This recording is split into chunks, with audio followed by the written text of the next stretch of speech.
Balik lagi bareng gue Rizal. Kali ini cerita film akan menceritakan alur film berjudul Jay Lava Kusa. Jay Lava Kusa adalah saudara kembar tiga identik. Di waktu kecil, mereka bertiga terpaksa terpisah karena adanya sebuah bencana. Mereka pun tumbuh dewasa dengan kepribadian dan pekerjaan mereka masing-masing. Tanpa diduga, Jay, kakak pertama mereka, adalah ketua gangster di suatu wilayah dan akan datang menyelamatkan adik-adiknya yang lama terpisah dari musuh-musuh Jay itu sendiri. Inilah Jay Lava Kusa dengan perbedaan kepribadian mereka masing-masing akan saling melengkapi kekurangan dari masing-masing kembaran mereka. Dan kisah sang kembar identik ini pun dimulai.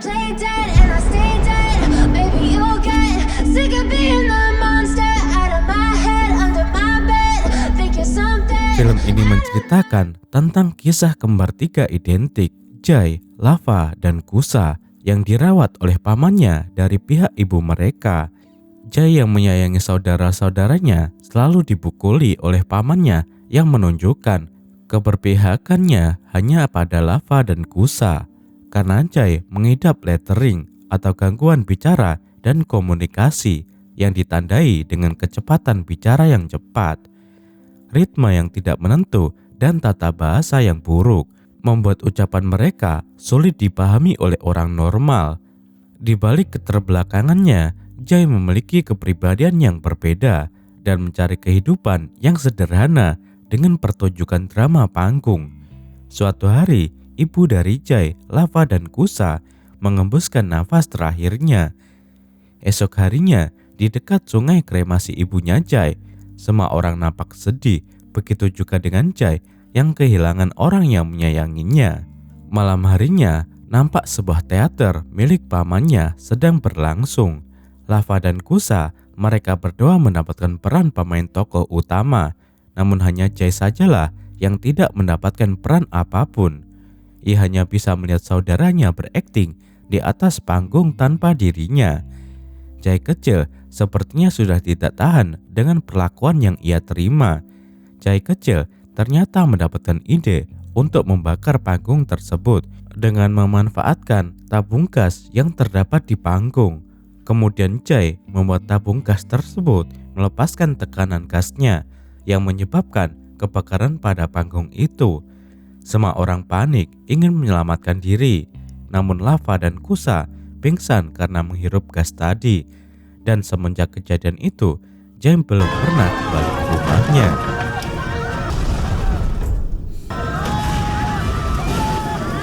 Dua 20 tahun kemudian, kini ketika saudara itu semua sudah tumbuh besar dan memiliki profesinya sendiri-sendiri. Scene berpindah ke Kusa yang berada di sebuah bar. Kusa seorang perampok ahli dengan sikap yang melakukan apa saja demi uang. Saat di bar bersama temannya, mereka merencanakan untuk melakukan pencurian sejumlah besar uang untuk terbang ke Amerika Serikat. Tiba-tiba lampu di bar padam. Seketika Kusa yang menyadari uangnya telah raib karena kegelapan tadi, mulai berusaha untuk mencari siapa pelaku yang telah mengambil uang miliknya. Kusa mencurigai seorang pria yang hendak keluar dari bar dan dia mencegahnya. Dan benar saja, ternyata pria tersebut adalah si pencuri uang milik Kusa. Kusa pun mengajarnya, akan tetapi orang lainnya ikut membantu si gendut tadi. Namun dengan mudahnya Kusa menghabisi mereka semua, sampai-sampai salah satu dari pencuri tersebut kehilangan giginya.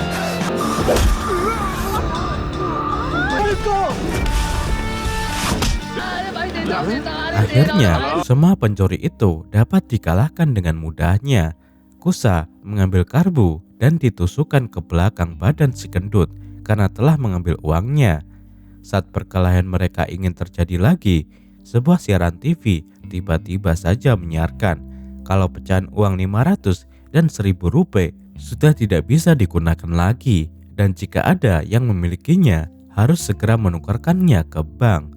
Semua orang yang mendengar hal tersebut seketika mengembalikan uang milik Kusa kembali. Kusa yang mendengar berita tersebut nampak terkejut kalau uangnya sudah tidak bisa lagi digunakan. Saat sedang berkendara pulang, Kusa nampak tidak berkonsentrasi yang membuat dirinya menabrak mobil di depannya. Saat menghampiri pengendara tersebut, ternyata itu adalah saudaranya, yaitu Lava. Besoknya, Lava pun tersadar dari komanya akibat kecelakaan semalam. Ia sangat senang melihat saudaranya masih hidup. Kusa menceritakan kalau dirinya dipenjara akibat kebakaran tersebut. Di dalam penjara, dia disiksa dan dipaksa memainkan sebuah drama. Berbeda dengan Kusa, Lava ditemukan terbaring di reruntuhan. Ia pun ditemukan oleh petugas kebakaran dan segera dibawa ke rumah sakit. Setelah pulih, Lava dirawat oleh pamannya dan dibesarkan dengan baik oleh pamannya. Ia pun lulus sebagai sarjana dan menjadi manajer bank. Shin kemudian berpindah dan memperlihatkan Lava datang ke kantor tempat ia bekerja.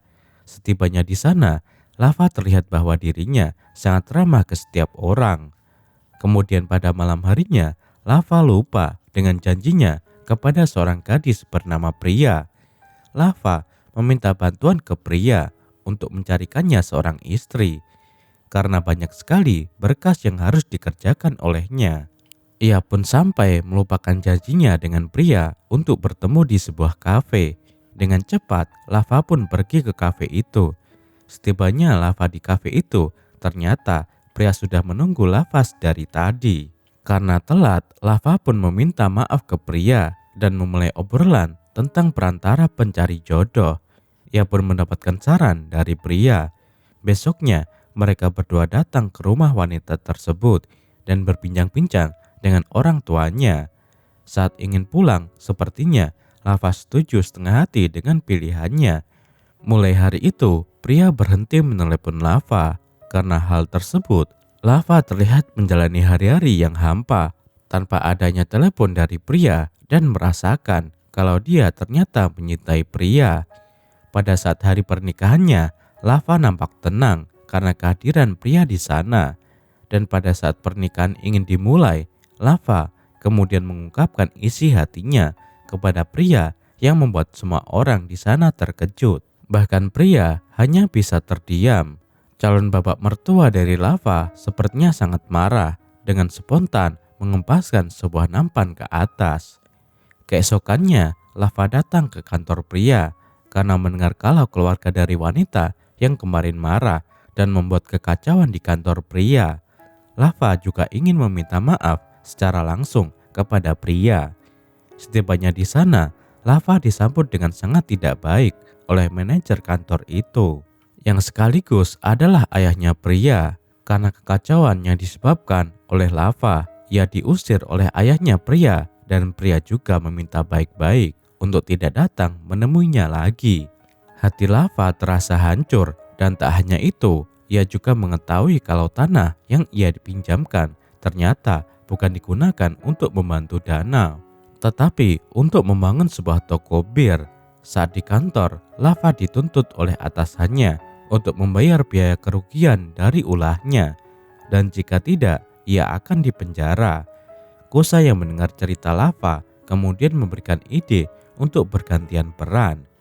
Besoknya, Kusa datang ke kantor tempat Lava bekerja. Ia membuat semua orang di sana terpojokkan karena telah menggunakan Lava sesuka mereka. Mulai dari si satpam yang berpura-pura peduli dengan ibunya, padahal dia hanya ingin mendapatkan simpati dari Lava. Namun Kusa berbeda dengan Lava. Ia tahu kalau si satpam sedang berbohong. Kusa pun segera mengambil senjata milik satpam dan menodongkannya ke orang tersebut. Tak hanya si satpam, semua orang di kantor juga dibuat kapok. Setelah itu, Kusa yang menyamar sebagai Lava meminta salah seorang gadis yang memegang kunci berangkas bank untuk membukanya dan membawa wanita tersebut ikut bersamanya. Kusa ternyata memiliki tujuan lain, yaitu untuk merampok bank tanpa sepengetahuan Lava. namun rencananya gagal karena kedatangan CBI atau sejenis FBI yang berada di India. Mereka datang untuk mencegah korupsi dan untuk menutup akses sementara ke brankas bank. Kusa nampak lemas karena usahanya hampir ketahuan. Tak hanya itu, Kusa juga tak kehabisan akal. Ia mengetahui kalau Lava ditipu seseorang dan segera mendatanginya. Sesampainya di sana, anak buah dari si peminjam langsung mencoba mengejar Kusa. Namun Kusa dengan mudahnya mengajar balik orang-orang itu.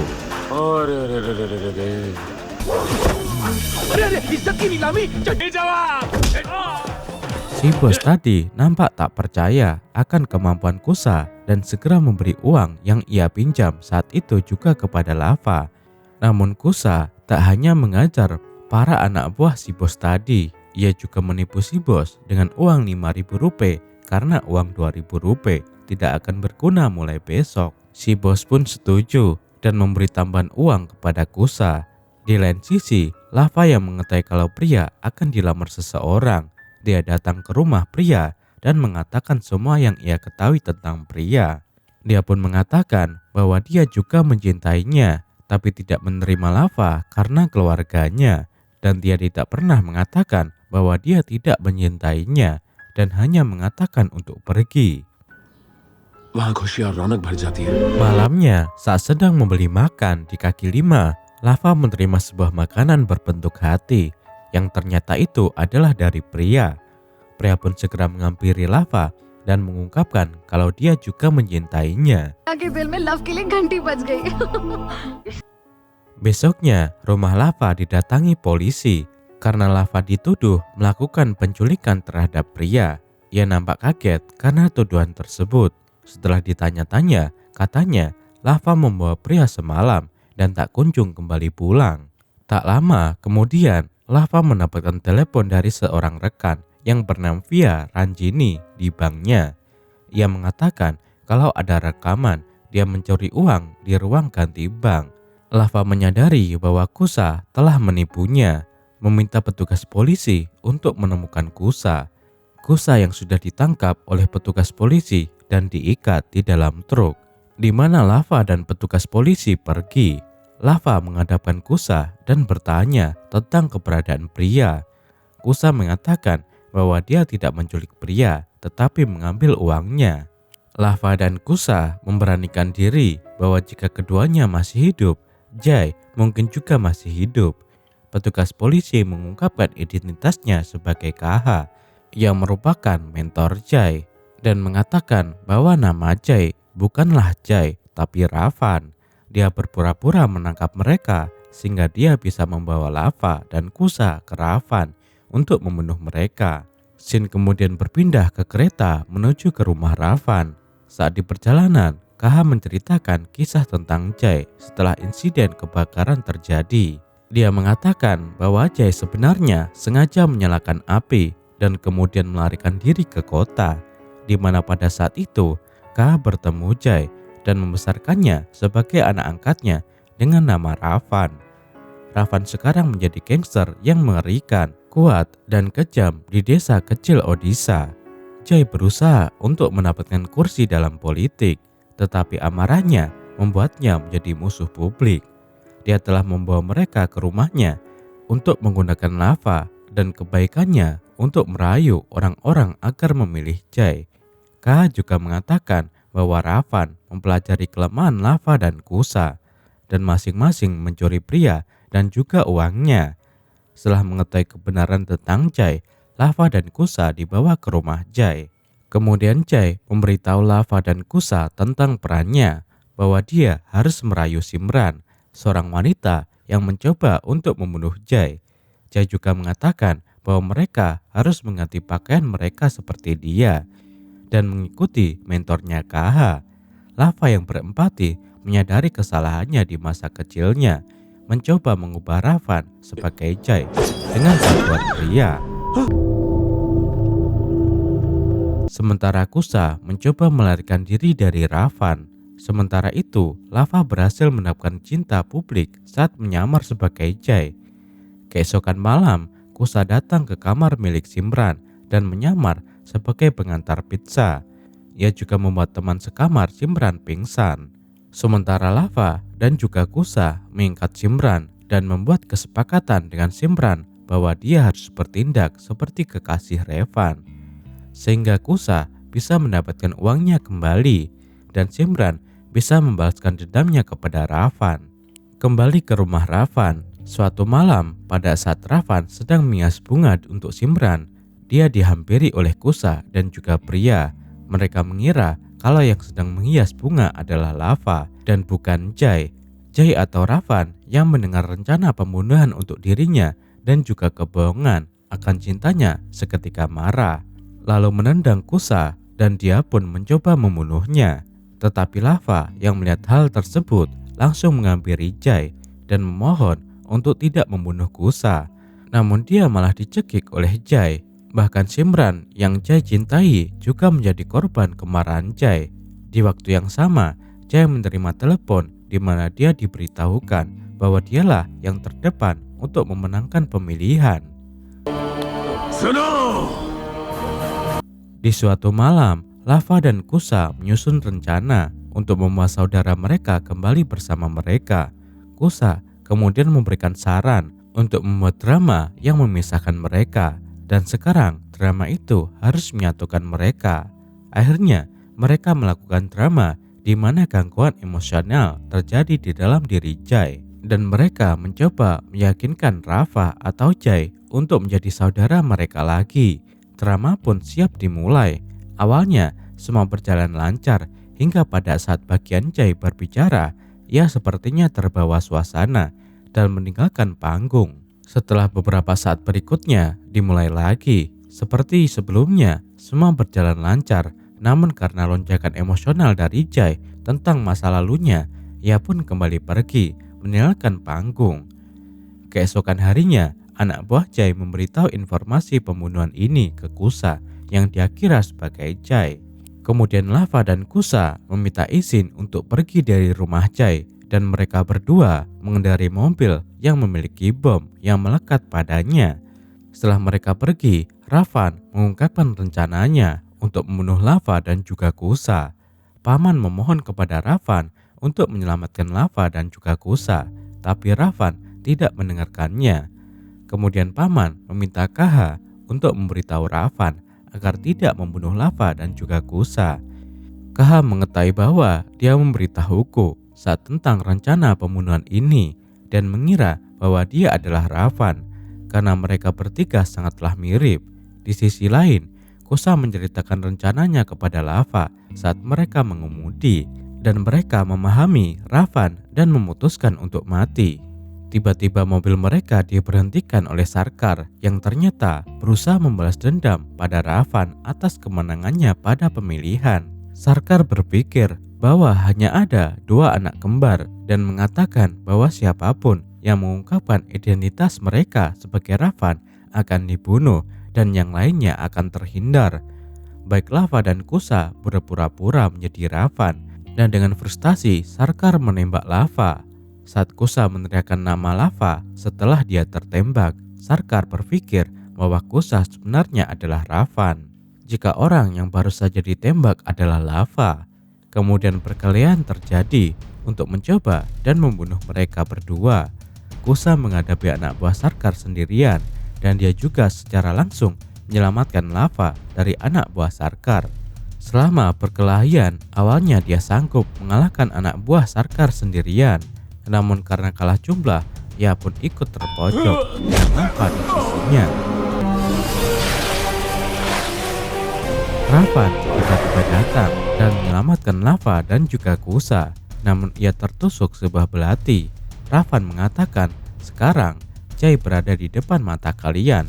Mengapa kalian tidak memberitahunya bahwa Jai adalah kakakmu? Tanya Jai. Kemudian Jai dengan amarahnya menendang salah seorang yang telah memukuli mereka dan menusuknya.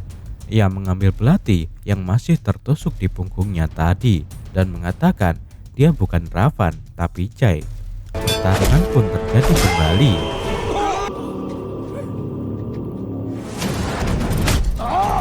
Saat setengah dari anak buah Sarkar dibantai, kemudian datanglah Kaha beserta anak buah Jai. Salah seorang anak buah Jai mematikan bom yang masih tertanam di mobil. Dan KH beserta rombongannya memberi bantuan kepada Jay. Jay dengan mudahnya berusaha menghabisi mereka semua. Namun Sarkar tidak tinggal diam. Dia membidik Kusa dan menembak sebutir peluru.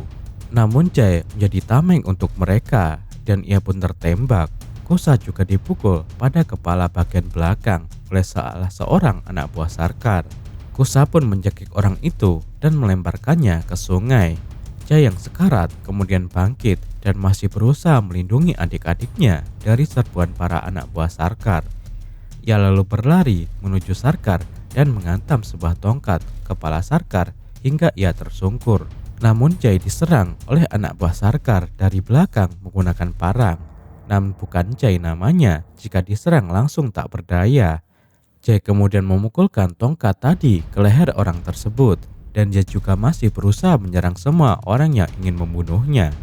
Mau seberapa banyak orang yang datang, ia tak lari dan tetap menyerang mereka. Jay menyuruh KH untuk membawa adik-adiknya pergi dari sini dan dia akan melindungi mereka. Namun Jay tiba-tiba ditusuk dari belakang oleh Sarkar. Saudaranya yang melihat hal tersebut berlari menghampiri Jay dan dia pun teringat kenangan mereka saat masih bersama. Jay kemudian membenturkan kepalanya ke Sarkar dan mengambil belati di tangan Sarkar, kemudian menusukkannya ke perut Sarkar dan Jay pun melempar tubuh Sarkar ke sungai. Namun Jay yang kehilangan banyak sekali darah akhirnya hanya bisa tertunduk lemah dan tak berdaya. Adik-adiknya yang melihat hal tersebut hanya bisa menangis. Bahkan KH sendiri pun ikut bersedih melihat pengorbanan seorang kakak. Di saat-saat terakhirnya, Jay menyampaikan kepada KH untuk menjaga saudara-saudaranya. Kemudian Jay pun mengembuskan nafas terakhirnya di dalam pelukan kedua adik-adiknya tersebut. Dan film pun selesai. Klik jempol ke atas jika kalian suka dengan video seperti ini dan berikan komentar positif kalian. Saya Rizal, sampai jumpa di video cerita film selanjutnya.